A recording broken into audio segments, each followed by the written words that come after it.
पुणी ओडिशा आसुछंती प्रधानमंत्री मोदी और गृहमंत्री अमित शाह 28 रे ओडिशा आसिबे गृहमंत्री अमित शाह सेपरि 29 रे आसिबे प्रधानमंत्री नरेंद्र मोदी 28 रे राज्य रे तीनिटी निर्वाचन सभा करिवे शाह सेही दिन प्रथमे सकाळ 10टा एवं परे चांदवाली कोरेई एवं एहापरे निमापड़ारे सभा करिवे अमित शाह सेपरि 29 रे प्रधानमंत्री दिनिकिया गस्ତରେ आसी बारिपदा छौ पड़ियारे दिन 12टारे विशाल जनसभारे उद्बोधन देवे एहापरे बालेश्वर रे सभा करिवे मोदी एवं अपराह्न 3:30 रे केन्द्रापड़ा जनसभा करिवे प्रधानमंत्री यह सहित 27 रे पुणी ओडिशा आसुछंती आसाम मुख्यमंत्री हेमंत विश्व शर्मा 27 रे भद्रक जाजपुर केन्द्रापड़ा काकटपुर एवं 28 रे रायरंगपुर मोरडा सोरो जगतसिंहपुर रे प्रचार सभा करिवे यह सहित केन्द्रमंत्री धर्मेन्द्र प्रधान बालेश्वर भद्रक जगतसिंहपुर केन्द्रापड़ा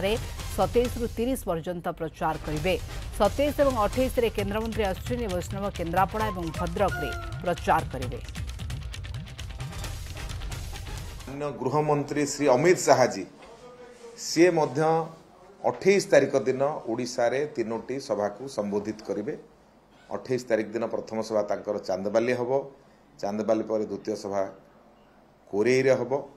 तृतीय सभा तांकर निमापड़ा रे हम एभली तीनोटी सभा को संबोधित करेंगे माननीय अमित शाह महोदय एवं पुणी 29 तारिख दिन आमर माननीय यशस्वी प्रधानमंत्री श्री नरेंद्र मोदी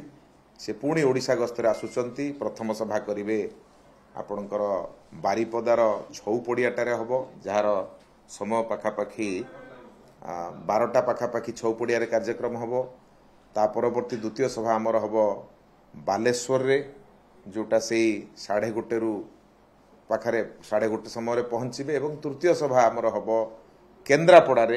जोटा पाखापाखि 3:30 समय केन्द्रापड़ा पहुँचे ये तीनोटी जनसभा माननीय प्रधानमंत्री नरेंद्र मोदी करेंगे।